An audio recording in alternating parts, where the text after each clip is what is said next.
Décidément, Corina Larsen n'en a pas fini avec ses révélations explosives sur les dessous de sa relation avec Juan Carlos Ier.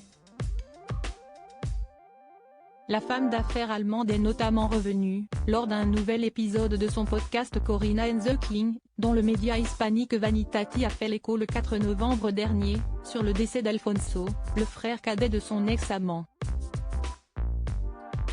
Pour rappel, en 1956, le père de Felipe V avait tué par inadvertance son frère, alors âgé de 14 ans, d'une balle dans la tête en jouant avec un revolver offert par Franco. Oui, j'ai appuyé sur la gâchette et je l'ai tué.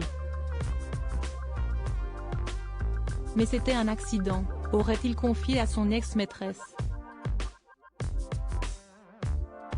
Marqué par cette tragédie, Juan Carlos culpabilisait d'avoir causé la mort de son frère, un jeune homme pour qui il avait beaucoup d'estime. Il me disait que son jeune frère était le plus brillant, le plus beau, le meilleur joueur de golf, le fils préféré de ses parents, a rapporté Corina Larsen lors du 2e épisode de son podcast. Et d'ajouter, Juan Carlos est très dyslexique et, bien qu'il soit gaucher, il a été obligé d'écrire de la main droite. Il a été forcé d'obéir. Il avait l'impression que son jeune frère était vraiment la lumière qui brillait dans la famille. Il fait des cauchemars à ce sujet évidemment, de nombreuses rumeurs et théories ont été avancées pour expliquer cet accident obscur.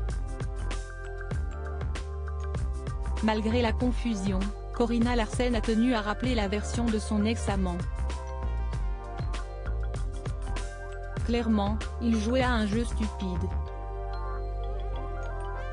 Dans tous les cas, il a chargé l'arme. Bien sûr, il n'y a jamais eu de véritable enquête, mais je pense qu'au fond de son âme et de sa tête, il se sent très coupable, a-t-elle souligné, avant de poursuivre, il fait des cauchemars à ce sujet.